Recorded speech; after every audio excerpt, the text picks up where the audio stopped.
From there, nagbenta raw siya ng sabon na hiniram sa supplier, gumawa ng charcoal soap, nag-viral ang produkto, at doon ipinanganak ang Brilliant Skin Essentials noong 2016. Fast forward a few years, from sabon, naging business empire, spa, cafe, gas stations, real estate projects abroad, and suddenly, private jets, luxury trips, Europe vacations. Kaya lumabas ang classic internet question, sabon lang ba talaga?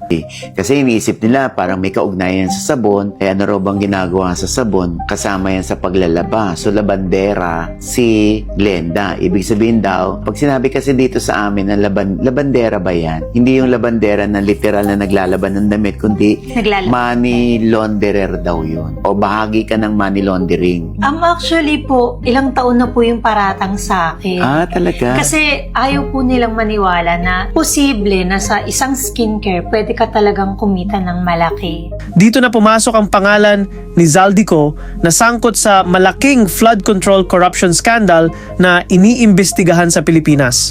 According to reports, billions of pesos worth of assets connected to that scandal have been frozen by the Anti-Money Laundering Council at doon nagsimula ang mga blind items at conspiracy theories online.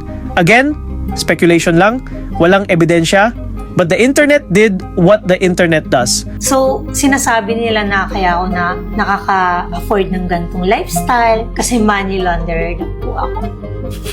Yun yung sinasabi nila.